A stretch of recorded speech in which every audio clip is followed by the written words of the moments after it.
चलिए स्टार्ट करें बच्चों क्लास आज की।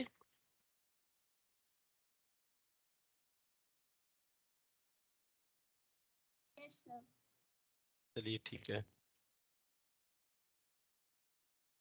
तो बच्चों लास्ट क्लास में हमने बात की थी वर्क के बारे में। What is work? Work done by a constant force क्या होता है? It is F S cos theta. ये सिंपल सी बात की थी हमने कि work done bye constant force is F S cos theta या फिर force vector F dot D. ठीक है। Work done by a force can be positive, negative और जीरो। अलग अलग फोर्सेस के द्वारा क्या वर्क किया जाता है ये हमने किया था बच्चों। चलिए आज हम देखेंगे work done by a variable force. Work done by a variable force.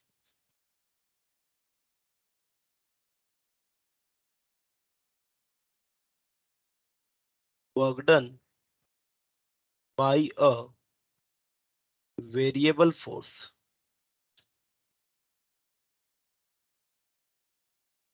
मान लीजिए बच्चों कि ये हमारा कोऑर्डिनेट एक्सिस है कुछ इस तरीके से।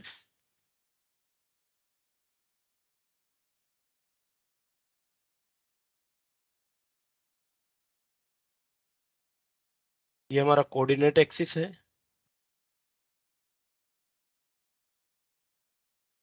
X direction, y direction and z direction.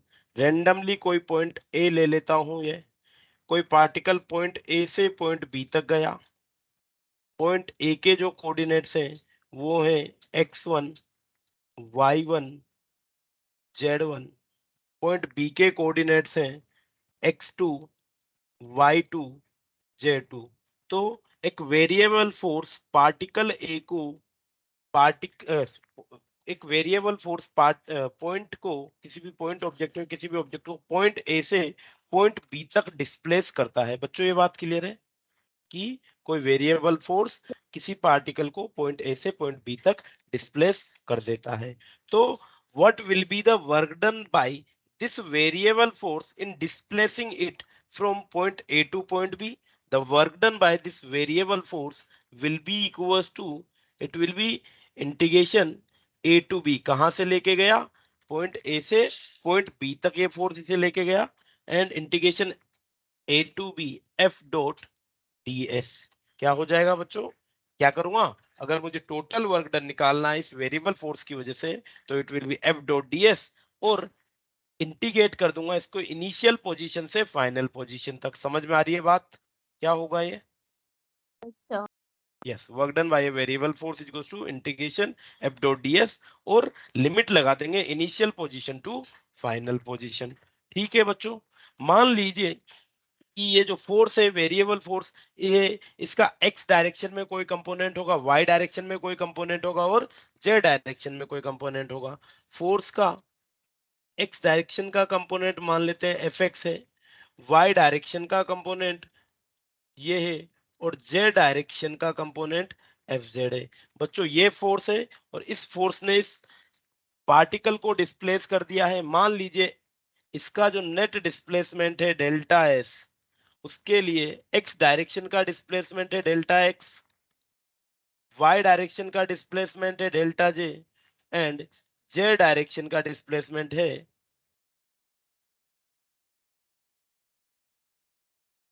Delta Z. तो बच्चों यहाँ पे नेट डिस्प्लेसमेंट क्या हो जाएगा? ये जो फोर्सेस हैं एक्स, वाई और जेड डायरेक्शन के, ये जो फोर्सेस हैं ये अगर वेरिएबल हैं तो the net work done will be equals to, देखो आई का ऐसे वो हो जाएगा मल्टीप्लीकेशन, जे का जैसे होगा और के का कैसे हो जाएगा। सो इट विल बी, चलिए एक्स डायरेक्शन में डिस्प्लेसमेंट कहां से कहां तक हुआ है बच्चों? x1 से x2 तक हुआ है। यस और नो? एक्स डायरेक्शन का जो डिस्प्लेसमेंट है वो कहां से कहां तक हुआ है? x1 से x2 तक। तो यहाँ पे लिमिट हो जाएगी x1 से x2 प्लस y डायरेक्शन में जो फोर्स लग रहा है उसने जो y डायरेक्शन में डिस्प्लेस किया है उसके लिए वर्क डन हो जाएगा F y d y x, sorry यहाँ पे लिमिट क्या लगेगी बच्चों बताइए? y डायरेक्शन के लिए 1 to y2। y1 to y2। Similarly, the work done by force acting The work done by variable force acting in z direction will be equals to fz dz z12 z2 और यही क्या हो जाएगा बच्चों, this will be the net force, net work done by the force. Clear है बात? Yes, sir. Yes. चलिए next अगर हम बात करते हैं work done by spring force, work done by spring force, इनके क्वेश्चंस हम सोल्व करेंगे बच्चों। जो यहाँ पे अगर मैं आपको बताऊं work done by variable force की जब हम बात करते हैं तो वेरिएबल फोर्स किस तरीके से मिल जाएगा, फोर्स एक हमें फंक्शन मिल जाएगा। फोर्स किसका फंक्शन मिल जाएगा, टाइम का फंक्शन मिल सकता है या पोजीशन का फंक्शन मिल सकता है। फोर्स किसी का भी फंक्शन हो सकता है। फॉर एग्जांपल मान लीजिए क्वेश्चन हम साथ के साथ कर लेते हैं कि एक फोर्स है, the force F is given as 3x square plus 2x, the force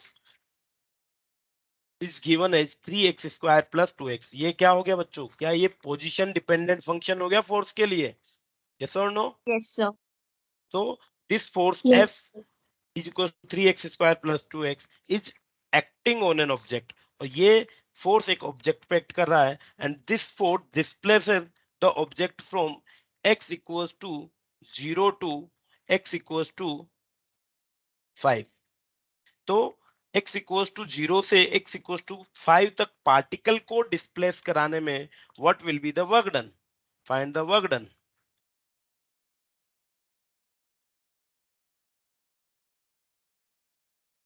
तो क्या हो जाएगा बच्चों work done, the work done is w equals to integration f dot dx, since displacement अब x ही डायरेक्शन में है, फोर्स भी x का ही फंक्शन है, तो y और z का कोई लेना देना नहीं है, तो ये हो जाएगा f डॉट dx। और लिमिट कहां से कहां लग जाएगी बच्चों बताइए, अगर 0 से 0 5 to तक 5. पार्ट 0 to 5, तो 0 से ठीक है 5। जी, वेरी गुड। अब f की वैल्यू क्या है, f is 3x square plus 2x dx 0 to 5। तो बताइए बच्चों जल्दी से क्या हो जाएगा वर्क डन। अब यहाँ के बाद सिंपल 1. इंटीग्रेशन है जो आपको करना आता है, क्या हो जाएगा बच्चों 150. 150, वेरी गुड बेटा। चलिए अगर हम बात करें 3x स्क्वायर की, तो बच्चों 3x स्क्वायर का इंटीग्रेशन क्या हो जाएगा, 3x cube upon 3, so it will B basically x cube. Further 2x का इंटीग्रेशन करेंगे तो क्या हो जाएगा, 2x का इंटीग्रेशन x स्क्वायर हो जाएगा। चलिए इंटीग्रेशन क्या करना है, बेसिकली रिवर्स ऑफ डिफरेंशिएशन। चलिए लिमिट 0 to 5, लोअर लिमिट रखने का कोई फायदा नहीं है, तो सो it will B 5 cube plus 5 square, work done will be equals to 125 plus 25, it will be 150 joule. Clear है बच्चों बात? तो yes sir. in this way we can calculate the work done by a variable force। ठीक है, ये कब, जब ये जो फंक्शन दिया था फोर्स का, ये time sorry position dependent function था। मान लीजिए किसी केस में, एक और एग्जांपल देखिए, किसी केस में हमें पोजीशन का टाइम डिपेंडेंट फंक्शन दे दिया कि x equals to T cube upon 3 है। क्या है बच्चों, x equals to T cube upon 3 है। किसी भी पार्टिकल की जो पोजीशन है वो टाइम पे डिपेंड कर रही है इस तरीके से कि x equals to T cube upon 3। Now we need to calculate for given function, for given function calculate the work done by force, the work done, calculate the work done by force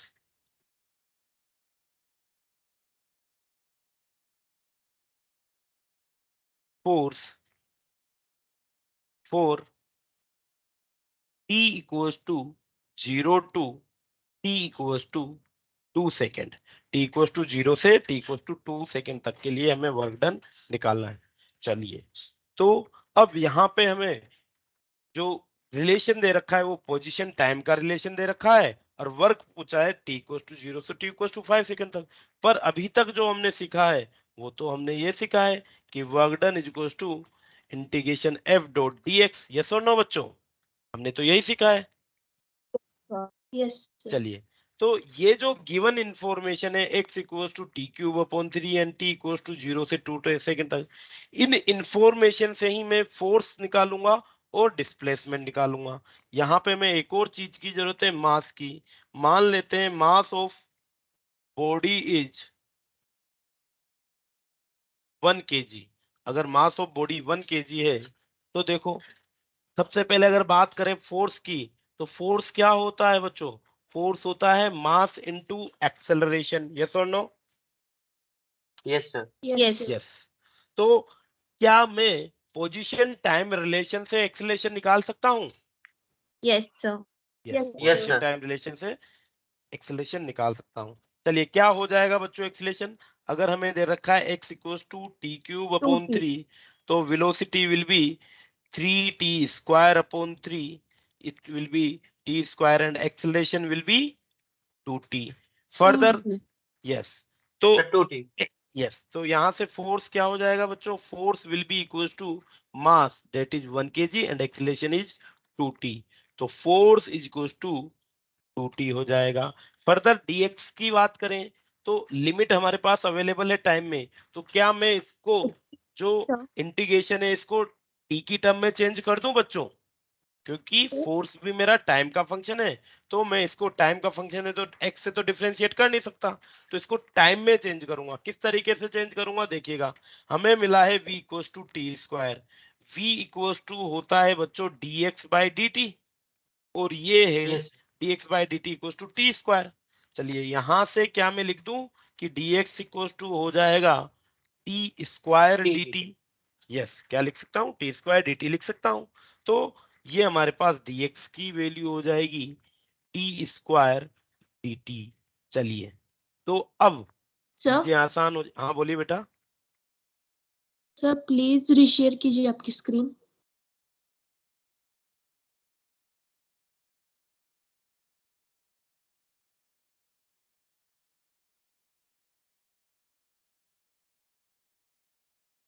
अब visible है बच्चों?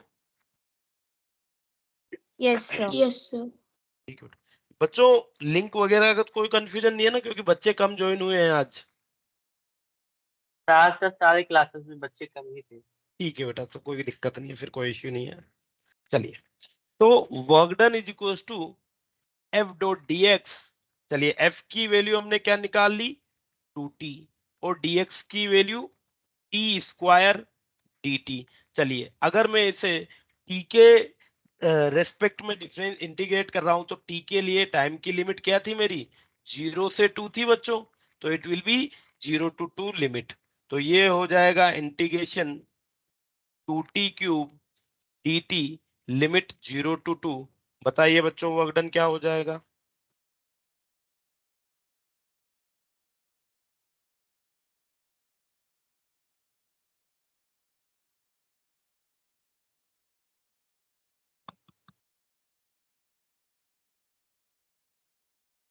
Sir 8 joule. ठीक है बेटा, let's check it. और बच्चों को क्या आ रहा है आंसर?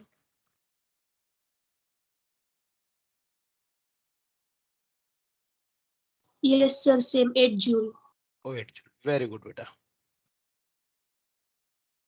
सो इट इज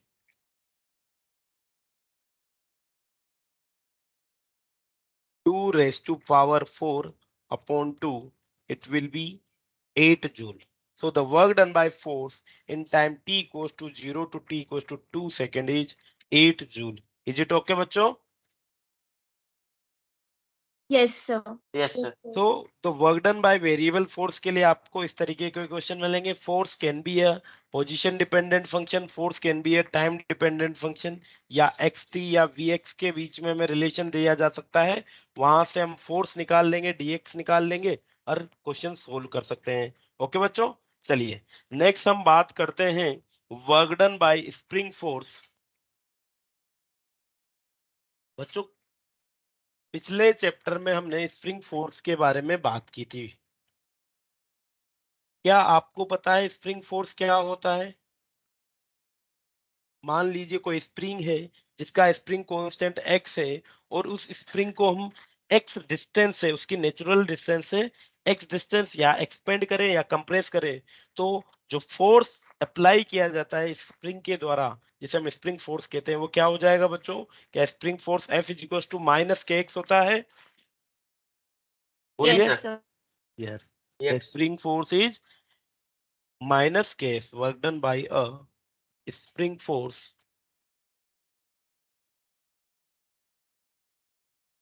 मान लीजिए एक स्प्रिंग है,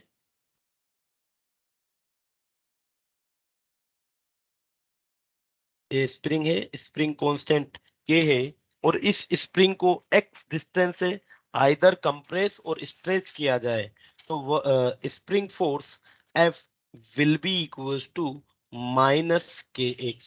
यस और नो बच्चों? तो जब ये स्प्रिंग, ध्यान से सुनिएगा, जब ये स्प्रिंग x डिस्टेंस से कंप्रेस थी, तो यहाँ पे स्प्रिंग ने एक फोर्स लगा रखा था माइनस के एक्स। अगर मान लीजिए इस स्प्रिंग को फर्दर बहुत small distance delta x, further इस स्मॉल को फर्दर इस स्प्रिंग को बहुत स्मॉल डिस्टेंस डेल्टा एक्स से कंप्रेस किया जाए, तो वर्क डन क्या हो जाएगा? कंप्रेस या एक्सपेंड किया जाएगा, तो work done will be equals to f dot dx के बराबर हो जाएगा बच्चों, yes, क्योंकि sir. Yes, sir. work done is force into displacement. So the work done by spring force will be equals to minus kx dx के बराबर हो जाएगा work done by spring force. अब मान लीजिए अगर मुझे नेट वर्क डन निकालना है, मुझे नेट वर्क डन निकालना है कि मैंने स्प्रिंग को इनिशियली जीरो से, जब वो नेचुरल लेंथ पे थी, यहां से लेके किसी लेंथ एक्स नोट तक कंप्रेस किया था, ठीक है? ये तो मैंने बीच की सिचुएशन बता दी minus k x D x, कि जब ये इनिशियली एक्स से कंप्रेस थी और उस वक्त मैंने स्मॉल कंप्रेशन किया, तो work done will B minus k x D x. अगर मैंने इनिशियली जीरो से एक्स नोट तक इसे कंप्रेस कर दिया, तो work done will B, limit लगा दूं जीरो से एक्स नोट और इंटीग्रेट कर देता हूं, ठीक है? तो ये क्या आ जाएगा बच्चों? के एक्स का इंटीग्रेशन क्या हो जाएगा? माइनस 1/2 के एक्स नोट स्क्वायर आ जाएगा बच्चों। Yes, sir. अगर इस, यस, तो ये आ जाएगा मेरा work done by the spring force is equal to minus half k x naught X square. square. ठीक है बच्चों?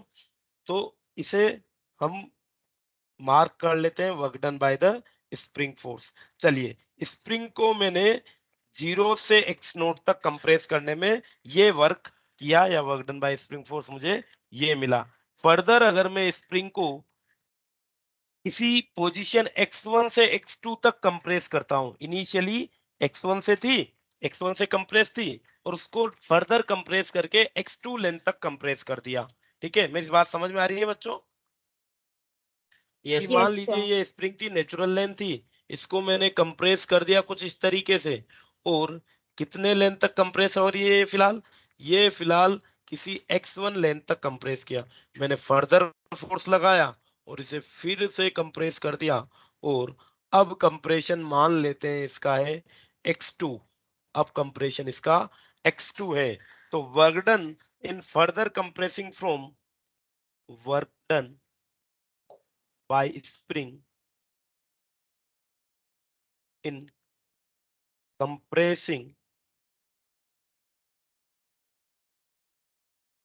compressing from x1 to x2 will be equals to minus half k x2 square minus x1 square। Clear है बच्चों? क्या हो जाएगा work done? Yes, sir. Half के x2 square minus x1 का स्क्वायर के बराबर ये वर्क डन हो जाएगा। बच्चों डायरेक्ट क्वेश्चन बनते हैं बहुत सी बार कि इनिशियली कोई स्प्रिंग 9 सेंटीमीटर तक कंप्रेस है, अब फर्दर इसे कंप्रेस कर दिया अप टू 16 सेंटीमीटर, तो बताइए कितना वर्क करना पड़ेगा? तो हमारा जो वर्क है वो केवल 9 से 16 तक का पार्ट है, 0 से 9 तक जिसने किया वो उसका वर्क था, तो हम डायरेक्ट हाफ के 16 स्क्वायर नहीं कर सकते। समझ रहे हो मेरी बात, मैं क्या कहना चाह रहा हूँ? Yes, sir. यस ना भाई? हमने तो इसको कंप्रेस यहां से लेके यहां तक किया है, तो यहां से लेके यहां तक कंप्रेस करने का जो वर्क होगा वो ये होगा। यहां से यहां तक का कंप्रेस का वर्क ये हो जाएगा बच्चों, ठीक है। So this is the work done by spring force. Clear है बच्चों बात?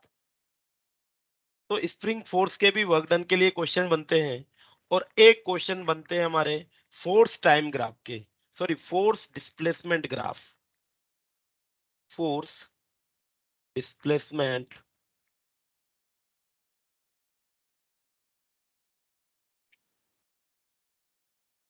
बच्चों। क्या आप बता सकते हैं कि area under force displacement graph हमें क्या क्वांटिटी देने वाला है?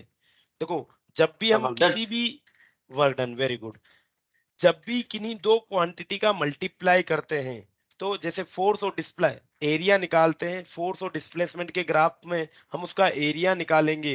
एरिया निकालेंगे तो बेसिकली फोर्स और डिस्प्लेसमेंट का मल्टीप्लिकेशन कर रहे हैं, और फोर्स और डिस्प्लेसमेंट का मल्टीप्लिकेशन क्या होता है? वर्क डन होता है।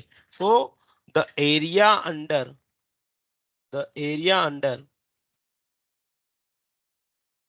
Force displacement graph, force displacement graph,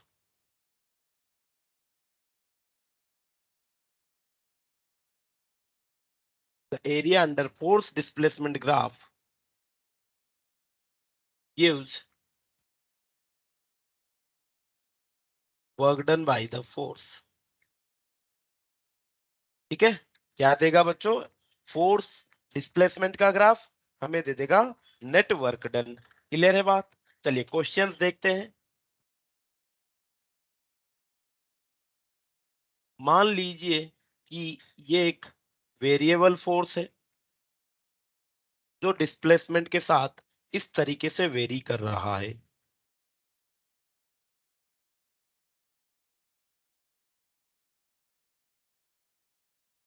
sir screen visual नहीं है।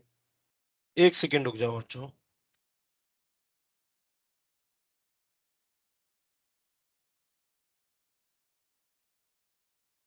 अब विजिबल है बच्चों? Yes sir. चलिए ठीक है। तो हम बात कर रहे थे एक एग्जाम्पल की, जहां पे हम वर्क डन निकालेंगे बाय फोर्स डिस्प्लेसमेंट ग्राफ। ये फोर्स, Excuse ये, me, sir. हाँ बोलिए बेटा।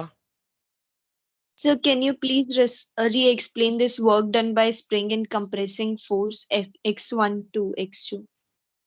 बेटा एक बार ये कंप्लीट कर दूं, फिर मैं एग्जाम्पल के थ्रू दोबारा से एक्सप्लेन करूं आपको, Okay, sir. है ना। एक बार मैं ये एग्जाम्पल कंप्लीट कर देता हूं, फिर आपको मैं एक्सप्लेन करता हूं ये with an example.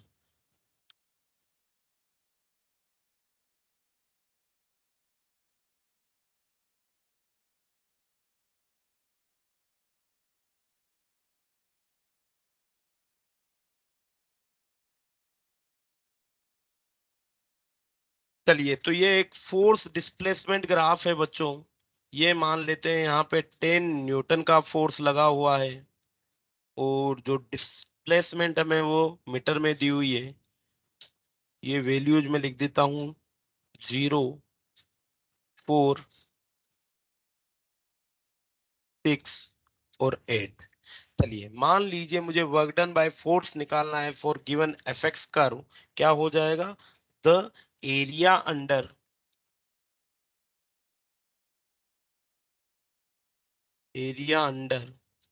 FX graph is equal to क्या हो जाएगा?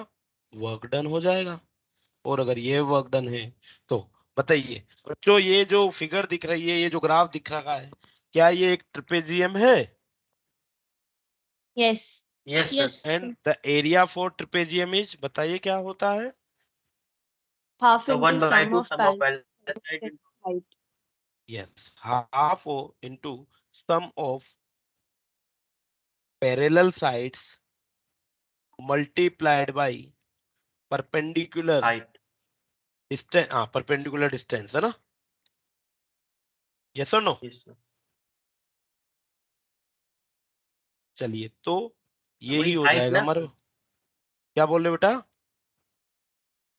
अच्छा परपेंडिकुलर डिस्टेंस मतलब हाइट ना sir? Yes yes, perpendicular distance between parallel sides, perpendicular distance between parallel sides. तो पैरेलल साइड्स आप देख सकते हैं कौन कौन सी है, ये यहां से लेके यहां तक की और यहां से लेके यहां तक की, ये दोनों ही पैरेलल साइड्स हैं।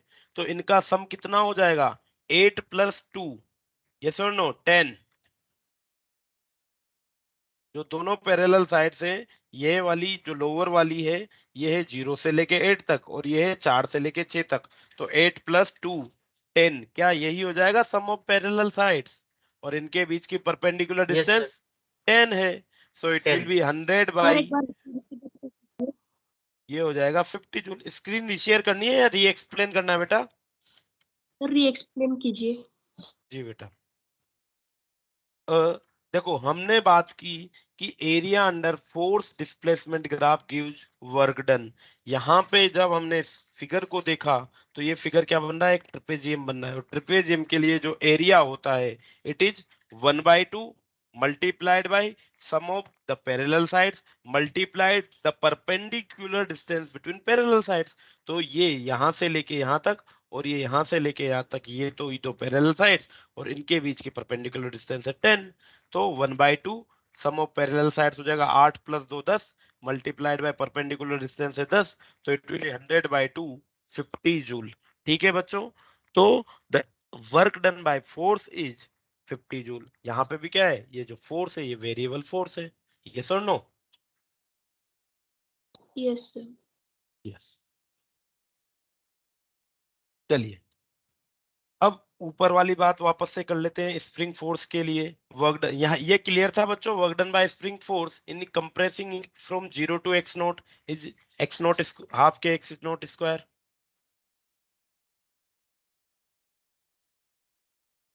जी बताइए बेटा।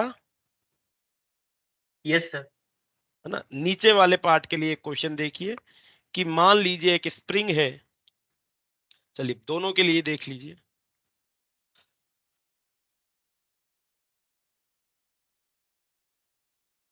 We have a spring,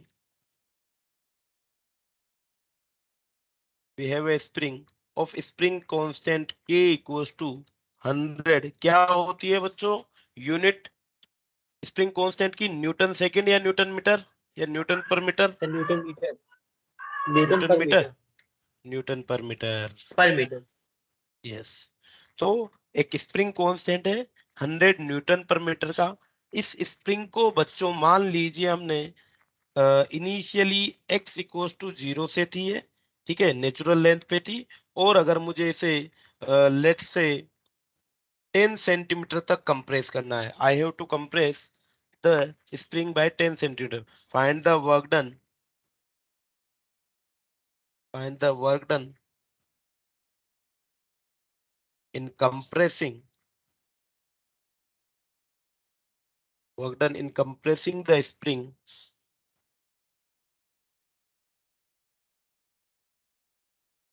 by 10 centimetre. बताइए बच्चों क्या हो जाएगा? Find the work done in compressing the spring by 10 centimetre, क्या होता है? चलिए, work done is equals to, work done by spring force होता है बच्चों हाफ के एक्स स्क्वायर। तो स्प्रिंग ने किया नेगेटिव काम, स्प्रिंग नेगेटिव कर रही है, तो जो एक्सटर्नल फोर्स है जो उसे कंप्रेस कर रहा है, क्या वो पॉजिटिव काम करेगा, पॉजिटिव वर्क करेगा? भाई दो चीज थी, यहाँ पे आप देखोगे तो एक्सटर्नल फोर्स लग रहा है इधर की तरफ और फिक्स्ड कौन सा फोर्स, स्प्रिंग फोर्स लग रहा है इधर की तरफ, ये एफ एक्सटर्नल, ये एफ स्प्रिंग। तो स्प्रिंग फोर्स जितना नेगेटिव काम किया, एक्सटर्नल फोर्स ने क्या उतना ही पॉजिटिव काम किया, हाँ या ना? Yes sir. Yes sir. Yes. So the work done by external force will be equals to half k x square. Yes or no? चलिए वैल्यू पुट कर देते हैं बच्चों। Yes So sir. it will be 1/2 into 100 into x की value क्या है 10 centimetre. So it will be 0.1 का square. Yes or no? चलिए क्या हो जाएगा वर्क डन बच्चों? Yes sir. वर्क डन बताइए। 1/2 zero into point 100, 0.01, so it will be 0.5 joule, yes or no? Yes sir. चलिए, तो हमने जो काम किया इस स्प्रिंग को कंप्रेस करने के लिए वो 0.5 जूल किया है, और स्प्रिंग ने कितना काम किया बच्चों? Sir -0.5 joule. -0.5। चलिए, further find the work done, find the work done in compressing the spring, work done in compressing the spring from x equals to 10 centimeter to x equals to 20 centimetre. ठीक है, already 10 centimetre compress है, further 10 centimetre से 20 centimetre तक spring को compress करने में कितना work करना पड़ेगा? क्या work done is equal to half के x2 का स्क्वायर माइनस x1 का स्क्वायर होने वाला है बच्चों? Yes sir. Yes, so the work done will be half into 100 into x2 कितना है? 0.2 का स्क्वायर माइनस 0.1 का square, so it will B 1/2 into 100 into 0.04 minus 0.01, so it will be 1/2 into 100 into 0.03। बच्चों ये हो जाएगा 3/2 1.5 जूल। यस और no? Yes, sir. Yes. अब अगर मैं बात Yes. करता कि इनिशियली नेचुरल लेंथ 0 से 20 सेंटीमीटर तक कंप्रेस करना होता आपको, 0 से 20 तक कंप्रेस करना होता, तो बच्चों कितना वर्क करना पड़ता आपको बताइए? Joule. हाँ सर जी, क्या सर? अगर सर आपको क्या? 2 joule. स्प्रिंग को 0 से 20 तक 20 सेंटीमीटर तक कंप्रेस करने को मैं बोलता तो कितना वर्क करना पड़ता? 20 जूल करना पड़ता भाई। 0 से 10 तक के लिए 0.5 और 10 से 20 तक के लिए 1.5, तो total work done is 0.5 plus 1.5 2 joule. Yes और नो? चाहो तो आप डायरेक्ट फॉर्मूला लगा दो, हाफ के एक्स स्क्वायर। ठीक है, इसीलिए मैंने पूछा था आपसे कि अगर आप x1 से x2 तक कंप्रेस कर रहे हैं तो उस केस के लिए आप बस केवल x1 से x2 का वर्क निकालिए, पूरा x2 का 0 से x2 का वर्क आपको नहीं निकालना है। Getting my point? Yes, sir. Yes sir. Yes. चलिए, नेक्स्ट हम बात करते हैं बच्चों, हमने work done bye constant force and work done by variable force के लिए बारे में बात कर ली। हम बात करेंगे अब एनर्जी की। बच्चों, क्या आपको लगता है जो स्प्रिंग फोर्स है ये कांस्टेंट रहता है या वेरिएबल होता है? Variable. सर वेरिएबल वेरिएबल होता होता है। है, इसीलिए हमने इसे वेरिएबल वाले पार्ट में पढ़ा कि जैसे जैसे मैं स्प्रिंग को कंप्रेस करूंगा, जैसे जैसे इसका कंप्रेशन बढ़ेगा स्प्रिंग का फोर्स भी बढ़ेगा, क्योंकि spring force F is directly proportional to x। ठीक है ना, इसीलिए ये एक वेरिएबल फोर्स होता है। चलिए, नेक्स्ट हम बात करते हैं एनर्जी की। चलिए, कोई प्यारी सी डेफिनेशन बता सकता है छोटी सी एनर्जी की, जो आपने लोअर क्लासेज में पढ़ी हो? What is energy?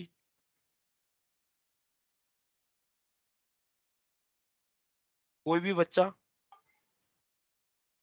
बड़े आसान सी डेफिनेशन होती है एनर्जी की। Rate of doing work. नहीं बेटा, it is power. Rate of doing work is defined as power. It is ability to do work. क्या होती है? Ability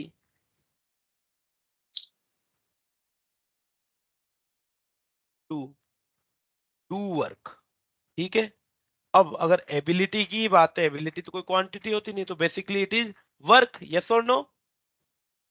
energy is basically a type of work, और अगर ये वर्क है तो क्या एनर्जी की ही जो यूनिट की बात करूं तो क्या एनर्जी की यूनिट वही होगी जो वर्क की यूनिट होगी? बोलिए बच्चों। Yes sir.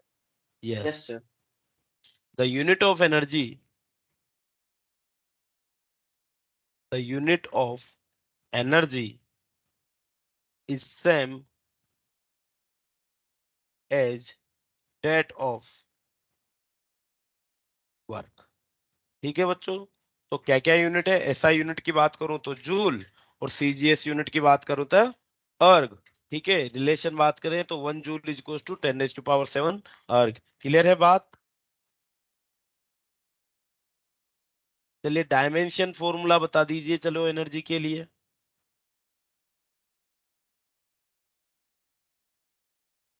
बच्चों what will be the dimensional formula for energy?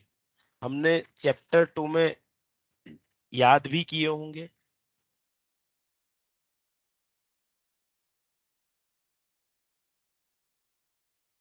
किसी सर को याद M1 नहीं है? L2 T minus 2। Sir M1 M1 L2 T L, minus 2।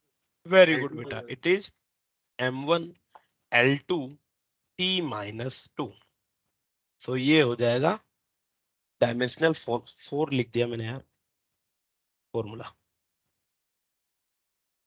चलिए, तो ये बेसिक सी छोटी सी बात कर ली हमने एनर्जी के लिए। Energy ability to do work, its unit is same as work. SI unit हमें पता है, सीजीएस पता है, डायमेंशनल फॉर्मूला पता है। हम बात करते हैं आगे टाइप्स ऑफ एनर्जी। तो यहाँ पे हम बेसिकली कुछ फ्यू टाइप्स ऑफ एनर्जी पढ़ने वाले हैं, जिसमें पहली है हमारी काइनेटिक एनर्जी।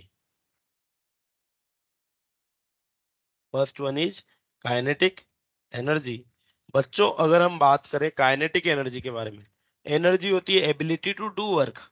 अब काइनेटिक एनर्जी कौन सी एनर्जी हो जाएगी? Kinetic energy is the energy move. और से ability to do work by a body by virtue of its motion. अगर कोई बॉडी इसके मोशन यस। के कारण कोई वर्क कर पा रही है तो ये कौन सी एनर्जी हो जाएगी? Kinetic energy. Ability of a body,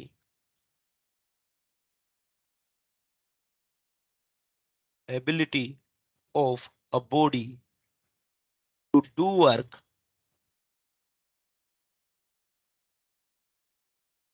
by virtue of its motion। ठीक है, तो किसी बॉडी में जितना ज्यादा मोशन होगा उतनी ही ज्यादा उसकी क्या हो जाएगी बच्चों? काइनेटिक एनर्जी हो जाएगी। और जितना कम मोशन होगा उतनी ही कम काइनेटिक एनर्जी हो जाएगी। काइनेटिक एनर्जी को बच्चों जनरली हम के ई से या कहीं कहीं के से भी डिनोट किया जा सकता है। किस किस से? के ई से या के से डिनोट किया जाता है। और इसके लिए जो फॉर्मूला होता है, it is kinetic energy equals to half m v square. क्या हो जाएगा बच्चों? Kinetic energy equals to half m v square हो जाएगा। बच्चों इसके लिए काइनेटिक एनर्जी के लिए मोमेंटम की टर्म में भी क्या हम फॉर्मूला बना सकते हैं?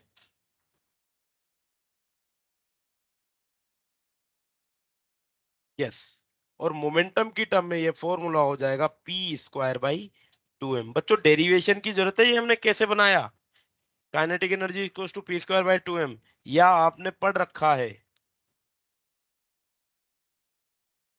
सर केमिस्ट्री में आया था सर। केमिस्ट्री में आया था। चलिए, अगर लगता है आवश्यकता है तो मैं बता देता हूं बच्चों। मोमेंटम क्या होता है बच्चों? Momentum is mass into velocity. Yes और no? Yes, sir. Yes, momentum is mass into velocity. अब अगर हाफ एम वी स्क्वायर में ऊपर नीचे m से मल्टीप्लाई डिवाइड कर दूं तो it will be half m square v square upon m square v square हो जाएगा p square. So it will be half p square by m. ठीक है, इसीलिए हम कहते हैं kinetic energy equals to p square by 2m। Okay बच्चों, चलिए, तो किसी भी ऑब्जेक्ट की अगर वेलोसिटी बढ़ती है तो उसकी काइनेटिक एनर्जी बढ़ेगी, वेलोसिटी घटती है तो काइनेटिक एनर्जी घटती है। किसी भी ऑब्जेक्ट का मोमेंटम बढ़ता है तो काइनेटिक एनर्जी बढ़ेगी, मोमेंटम घटता है तो काइनेटिक एनर्जी घटेगी। तो बेसिकली काइनेटिक एनर्जी के दो फॉर्मूले हैं, half m v square and p square by 2m। चलिए इनके क्वेश्चन किस तरीके से मिलेंगे बच्चों, देखिएगा एग्जाम्पल काइनेटिक एनर्जी के लिए।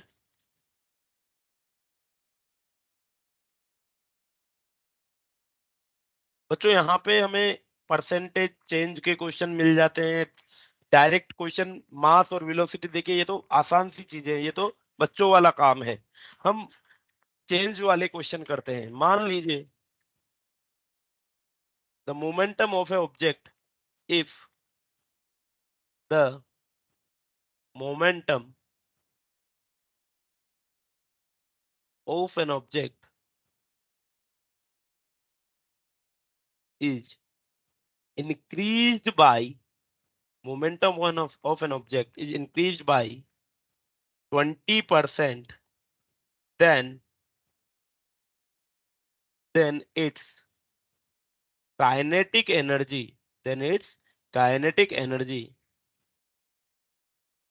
will इंक्रीज ही होगी ना बच्चों। अगर मोमेंटम बढ़ाऊंगा तो काइनेटिक इंक्रीज ही होगी या डिक्रीज भी हो सकती है? No sir, increase. इंक्रीज होगी। इंक्रीज होगी, तो सिंपल में लिख देता हूं इंक्रीज्ड बाई। ठीक है, इंक्रीज्ड बाई। देखिएगा, मान लेते हैं किसी ऑब्जेक्ट की इनिशियली काइनेटिक एनर्जी है k and it is given as p square by 2m। चलिए, अब क्या किया हमने, काइनेटिक सॉरी मोमेंटम को चेंज कर दिया। क्या कर दिया चेंज करके? 20% इंक्रीज कर दिया। तो नया मोमेंटम क्या हो जाएगा बच्चों? New momentum will be P, जो पहले का मोमेंटम था, प्लस 20% ऑफ पी। यस और नो? यस। पहले पी था और उसका 20% और इंक्रीज हो गया। सो it will be p plus 20/100 into P. इसी तरीके से लिखा जाएगा बच्चों। 20% ऑफ पी क्या हो यस जाएगा? Sir. 20/100 into p. So it will be p plus 0.2 p, means p dash is equal to 1.2 p. Yes और नो? चलिए, Yes, kinetic sir. Energy mass के इसमें, तो मास अगर इस पूरे प्रक्रम में कांस्टेंट है तो क्या मैं लिख सकता हूं kinetic energy is directly proportional to p square? यहाँ पे क्या है, मास कांस्टेंट है, it means kinetic energy is directly proportional to p square. और अगर ऐसा है तो मैं लिख देता हूं के ई अपॉन के ई डैश क्या हो जाएगी? New kinetic energy. The new kinetic energy, old kinetic energy upon new kinetic energy will be equals to p square upon p dash का स्क्वायर। बच्चों समझ में आई बात? किस तरीके से लिखा हमने ये रिलेशन?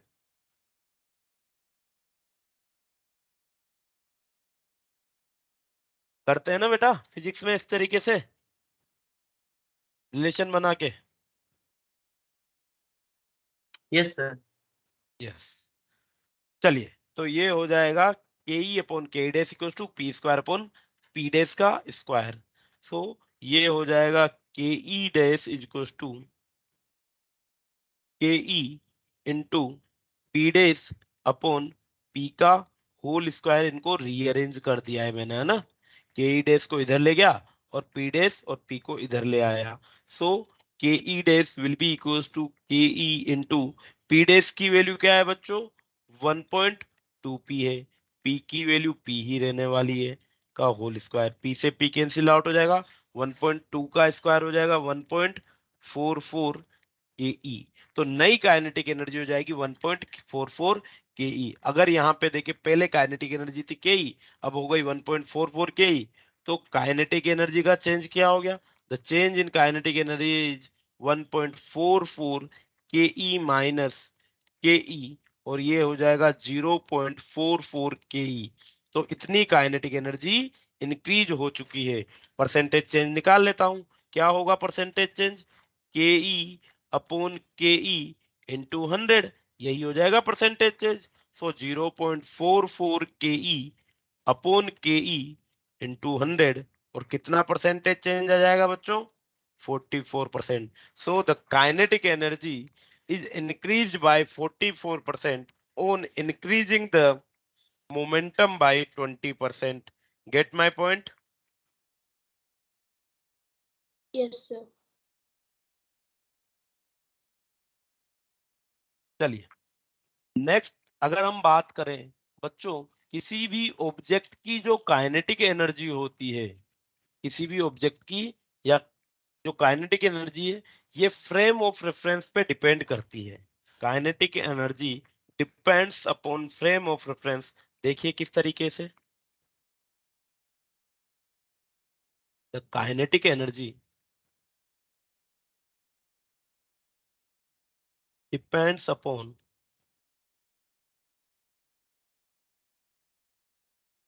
frame of reference। मान लीजिए ये कोई फ्रेम है, फ्रेम S1, ये फ्रेम है, फ्रेम S1, और इस फ्रेम में एक ऑब्जेक्ट v वेलोसिटी से चल रहा है। ये v वेलोसिटी से S1 फ्रेम में कोई ऑब्जेक्ट चल रहा है, कोई दिक्कत नहीं है। ये m मास का ऑब्जेक्ट है और ये v वेलोसिटी से इस फ्रेम में चल रहा है। तो S1 के अकॉर्डिंग ऑब्जेक्ट की काइनेटिक एनर्जी क्या हो जाएगी? The kinetic energy of object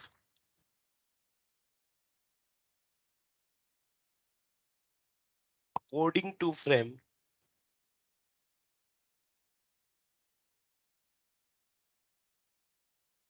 S1, या मैं लिख देता हूं कि it is half m v का स्क्वायर। बोलिए बच्चों। फिलहाल ये एक फ्रेम है S1, ठीक है, जो कि रेस्ट पे है, और उस फ्रेम के अकॉर्डिंग ये पार्टिकल किसी v1 वेलोसिटी से मूव कर रहा है, तो इसकी काइनेटिक एनर्जी हो जाएगी हाफ m v1 स्क्वायर। चलिए अब क्या करते हैं, पार्टिकल S1 फ्रेम में मूव कर रहा है v वेलोसिटी से, ऑब्जर्वर है, ये कोई S2 फ्रेम में है, ये एक ऑब्जर्वर है, ये S2 फ्रेम में है, ठीक है। और इस फ्रेम में, जो ये फ्रेम है बच्चों, ये फ्रेम मान लेते हैं किसी u वेलोसिटी से मूव कर रहा है। The frame S2 is moving with velocity u, ठीक है। अब अगर मैं बात करूं velocity of particle, the velocity of particle particle with respect to frame S2, frame S2 के रेस्पेक्ट में अगर मैं पार्टिकल की वेलोसिटी की बात करूं, तो क्या it will B v minus you के बराबर हो जाएगी बच्चों। क्या करते हैं रिलेटिव वेलोसिटी में, जो ऑब्जर्वर होता है, ऑब्जर्वर अपनी वेलोसिटी सामने वाले को दे देता है, हाँ या ना। तो यहाँ पे भी क्या है, ऑब्जर्वर S2 फ्रेम में जो कि u वेलोसिटी से मूव कर रहा है, तो रिलेटिव स्पीड क्या हो जाएगी, v माइनस यू के बराबर हो जाएगी। u वेलोसिटी v को दे दी गई है। अगर ये वेलोसिटी हो गई रिलेटिव, तो इसका मैग्नीट्यूड क्या हो जाएगा, the magnitude of relative velocity will be, magnitude of relative velocity will be v minus u, vector v minus vector u। मान लेते हैं बच्चों there is an angle phi between u and v, u और v के बीच में कोई angle phi है, तो क्या मैं इसको इस तरीके से भी लिख सकता हूं कि the magnitude of relative velocity will be equal to v square plus u square minus 2vu cos phi, where phi is the angle between u and v। बोलिए, समझ में आई हो तो बात यहाँ तक, angle between v and u। तो क्या मैग्नीट्यूड ऑफ रिलेटिव वेलोसिटी यही हो जाएगा बच्चों, दो वेक्टर्स के बीच में एंगल निकालना हमने सीखा है, दो वेक्टर का डिफरेंस निकालना हमने सीखा है, और उस डिफरेंस का मैग्नीट्यूड क्या होता है, A plus sorry A minus B के लिए मैग्नीट्यूड क्या होता था, A square plus B square minus 2ab cos theta होता था। इसी तरीके से हमने यहाँ पे v और u के लिए डिफरेंस के लिए मैग्नीट्यूड निकाल लिया है। और अगर ये magnitude sir of relative five velocity, क्या बोल रहे हो बेटा? सर सर फाइव लेने का क्या रीजन है सर, थीटा भी तो ले सकते थे। लो, थीटा ले लो मेरे बेटा, ठीक है, कोई रीजन नहीं है बेटा, इस पे कोई स्पेसिफिक रीजन नहीं है, एंगल थीटा भी लिया जा सकता है। थीटा ले लेके बोर हो गए होंगे हम एक्चुअली, क्योंकि जहां पे देखते हैं वहां हर बार थीटा ही थीटा एंगल लिया जाता है, ठीक है बच्चों। चलिए, तो ये हो गई रिलेटिव वेलोसिटी। और अगर ये relative S2 frame of reference में अगर रिलेटिव वेलोसिटी v2 आ रही है, तो इसके अकॉर्डिंग काइनेटिक एनर्जी क्या हो जाएगी, the kinetic energy Ke will be equals to half m, and the magnitude of relative velocity कितना है, v माइनस u के बराबर है, तो इसका स्क्वायर हो जाएगा। ये हो जाएगी रिलेटिव काइनेटिक एनर्जी बच्चों, ठीक है, यस और नो।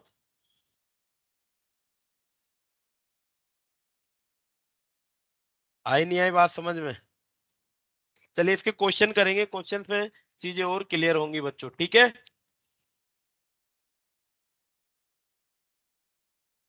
इतनी लीजिए। चलिए, वेरी गुड। नेक्स्ट हम बात करते हैं बच्चों second type of energy, and the next type of energy is the potential energy. Potential energy के बारे में हम बात कर लेते हैं बच्चों। पोटेंशियल एनर्जी क्या होती है? चलिए, जैसे हमने बात की kinetic energy, ability to do work by virtue of its motion, जितना ज्यादा मोशन उतनी ज्यादा energy. Next is potential energy.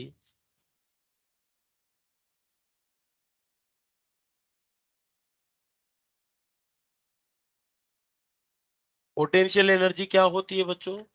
The ability the ability of a body to do work, the ability of a body to do work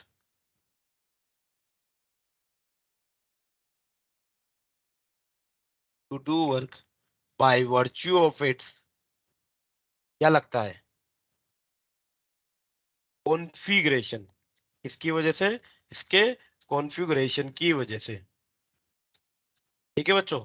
so the ability of a body to do work by virtue of its configuration is called the potential energy. ठीक है बच्चों, yes और no?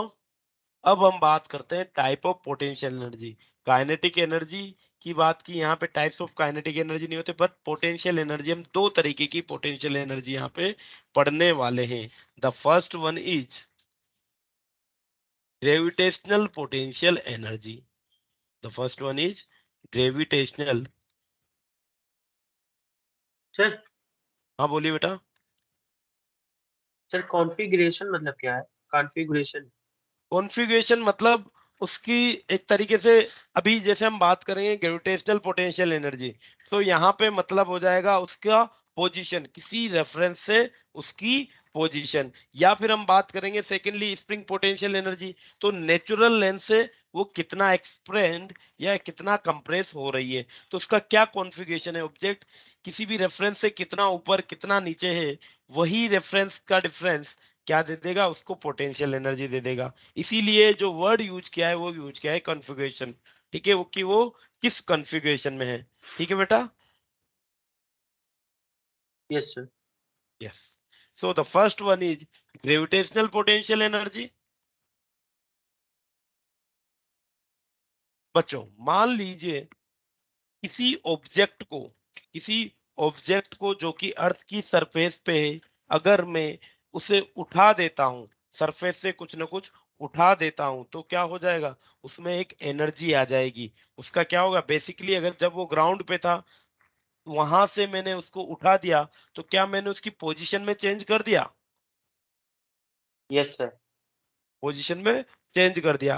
Position में change किया मतलब इसके configuration को change कर दिया।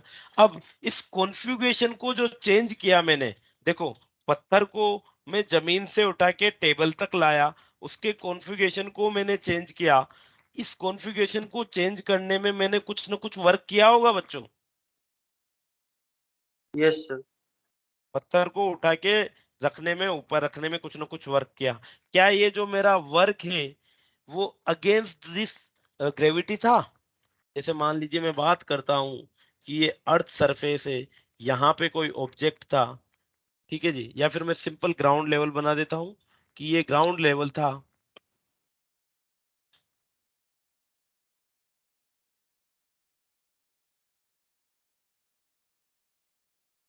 और ग्राउंड से किसी ऑब्जेक्ट को, जो एम मास का ऑब्जेक्ट था बच्चों, इस ओम एम मास के ऑब्जेक्ट को मैं उठा के किसी एच हाइट तक ले आया। ठीक है, इस ऑब्जेक्ट को, एम मास के ऑब्जेक्ट को उठा के किसी एच हाइट तक ले आया, तो बच्चों क्या मैंने कोई वर्क किया है against the gravity? Yes, sir. Yes, मैं पत्थर पे mg एक्ट कर रहा था नीचे, और मैं इसे h हाइट तक उठा लाया, तो मैंने कितना वर्क किया है, ग्रेविटी के अगेंस्ट mgh वर्क किया है। और ये जो वर्क किया है मैंने, यही वर्क इसमें स्टोर हो जाएगा, क्योंकि मैंने क्या किया, इसका कॉन्फ़िगरेशन चेंज कर दिया। कॉन्फ़िगरेशन चेंज कर दिया तो जो मैंने वर्क किया है कॉन्फ़िगरेशन को चेंज करने में, वही वर्क इसमें स्टोर हो जाएगा एज एन एनर्जी। और उस एनर्जी को हम क्या कहेंगे बच्चों? उस एनर्जी को हम कहेंगे ग्रेविटेशनल पोटेंशियल एनर्जी। यस और नो बच्चों? Yes sir.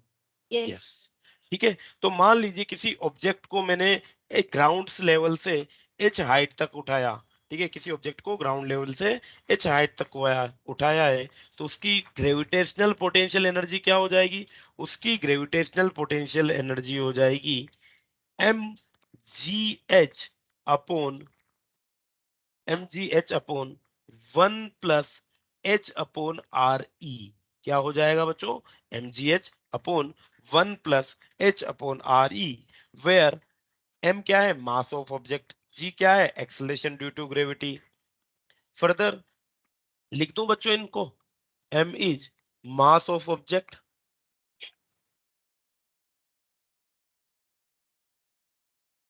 g acceleration due to gravity,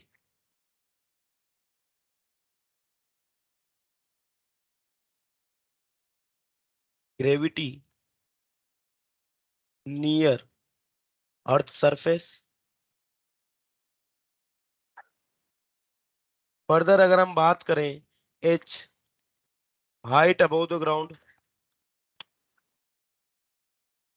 sir potential energy को सर यू से डिनोट किया जाता है। Yes, height above the ground.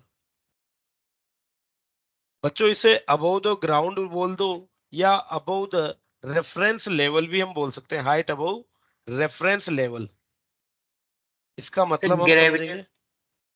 बोलिए बेटा। सर ग्रेविटेशनल पोटेंशियल एनर्जी को सर यू से या सर पोटेंशियल एनर्जी को देखो यू बेटा, से डिनोट किया जाता है। दोनों को किया जा सकता है। पोटेंशियल एनर्जी को यू से भी डिनोट किया जा सकता है और ग्रेविटेशनल पोटेंशियल एनर्जी को भी यू से डिनोट किया जा सकता है, बेसिकली, है ना। दोनों को, ग्रेविटेशनल ओके को, सर। ग्रेविटेशनल पोटेंशियल एनर्जी, और ओनली पोटेंशियल एनर्जी भी हम पढ़ेंगे, वो भी यू से डिनोट की जा सकती है, ऐसी कोई दिक्कत वाली बात नहीं है। आर ई हो जाएगा हमारे पास रेडियस ऑफ अर्थ, ठीक है बच्चों। एक सेकेंड,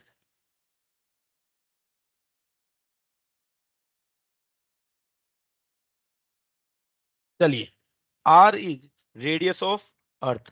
तो gravitational potential energy basically H पे डिपेंड करिए कि जो ग्राउंड या जो रेफरेंस लेवल लिया है हमने, उससे उस ऑब्जेक्ट को कितना ऊपर उठाया। जितना रेफरेंस लेवल से ऑब्जेक्ट को मैं ऊपर उठाऊंगा, उतना ही पोटेंशियल एनर्जी बढ़ेगी। यस और नो बच्चों? अब मान लीजिए यस सर। हम बात करें कि ऑब्जेक्ट को मैं near the surface of earth ही उठा रहा हूं। अगर near the surface of earth उठा रहा हूं, तो क्या इस केस में h is less than R E हो जाएगा बच्चों? अगर मैं near the earth of surface ही काम कर रहा हूं, किसी स्मॉल हाइट तक उठा रहा हूं जो कि रेडियस ऑफ अर्थ के कंपैरिजन में बहुत छोटी है, तो h is less than r. और किसी वैल्यू जो कि h लेस देन आर है, इसको मैं क्या लिख सकता हूं? अगर आर ई से डिवाइड करूंगा तो h upon r E is less then 1। और अगर ये लेस देन 1 हो जाएगी तो क्या नियरली जीरो हो जाएगा बच्चों? h अपॉन आर ई नियरली जीरो हो जाएगा। तो पोटेंशियल एनर्जी क्या बच जाएगी इस केस में? The potential energy will be equals to mgh। बच्चों अभी इस चैप्टर में, इस वाले चैप्टर में हम u इक्वल्स टू mgh से ही काम कराएंगे। जो भी वर्क करेंगे, किसी भी ऑब्जेक्ट के कॉन्फ़िगरेशन को या पोजीशन को चेंज करेंगे, वो बहुत कम करेंगे कि वहां पे हम आर के इफेक्ट को या जी के इफेक्ट को यूज नहीं करेंगे बच्चों। ठीक है, तो यहाँ पे हम पोटेंशियल एनर्जी क्या पढ़ेंगे? h equals to mgh। वैसे जनरल फॉर्मूला ये होता है, बट h हमारे लिए बहुत छोटा है r के कंपैरिजन में, तो पोटेंशियल एनर्जी सिंपली क्या रह जाएगी हमारी? The gravitational potential energy will be mgh। Okay बच्चों? Okay sir. Yes. ओके, चलिए मान लीजिए अब कोई ऑब्जेक्ट इनिशियली ग्राउंड से h1 हाइट पे था, कोई ऑब्जेक्ट इनिशियली ग्राउंड से h1 हाइट पे था, और मैं इसे h1 हाइट से उठा के h2 हाइट तक ले गया। So in moving object from h1 to h2, h2 जो है वो पॉइंट h1 से अबव है रेफरेंस लेवल में, तो इसकी पोटेंशियल एनर्जी बढ़ेगी या घटेगी? तो बढ़ेगी। बढ़ेगी। बढ़ेगी। यस, बढ़ेगी। अगर मैं ऑब्जेक्ट को H2 से H1 पे लाऊं, मतलब हायर रेफरेंस लेवल से किसी हायर पॉइंट से किसी लोअर पॉइंट पे लाऊं तो पोटेंशियल एनर्जी घटेगी। यस और no? Yes sir. Yes, sir. ठीक है भाई, ऊपर जा रहा हूं तो पोटेंशियल एनर्जी बढ़ रही है, नीचे आऊंगा तो पोटेंशियल एनर्जी घटनी भी चाहिए। क्लियर है बात? Yes sir. चलिए काफी है सर पर बच्चों हम आज के उसमें भी लिए। तो, हाँ बोलिए सर बेटा जब हम बोलिए। उसको नीचे, सर जब हम उसको नीचे लाएंगे, हम्म, सर तब भी ये उसका सर कॉन्फ़िगरेशन चेंज होगा। यस, कॉन्फ़िगरेशन चेंज हो रहा है। कॉन्फ़िगरेशन चेंज हो और रहा है तो सर पोटेंशियल एनर्जी चेंज होगी। सर बढ़ भी तो सकती है, क्योंकि सर हम तब भी तो वर्क डन ही करेंगे उसमें नीचे लाने के लिए भी। देखो बेटा, दो चीज है, जब हम इसे ऊपर लेके जाएंगे, ऊपर लेते जाते वक्त mg एक्ट कर रहा है नीचे की तरफ और हम फोर्स लगा रहे हैं ऊपर की तरफ, तो mg के अगेंस्ट जो वर्क कर रहे हैं, यहाँ पे क्या कर रहे हैं, mg के अगेंस्ट कर रहे हैं। नीचे लाने में कौन वर्क करेगा? नीचे लाने में इस पे एमजी। mg वर्क करेगा। तो mg के अगेंस्ट वर्क कर रहे हो, कब करोगे mg के अगेंस्ट वर्क? जब ऊपर लेके जाओगे। नीचे आते वक्त आप वर्क नहीं करोगे, खुद mg उसे नीचे ले आएगी। ठीक है, तो mg नीचे ला रही है तो क्या होगा, पोटेंशियल एनर्जी डिक्रीज हो जाएगी। आप वर्क कर रहे हो अगेंस्ट द mg तो पोटेंशियल एनर्जी बढ़ जाएगी। ठीक है बच्चों, चलिए thank you. Thank you sir. Thank you. Thank you.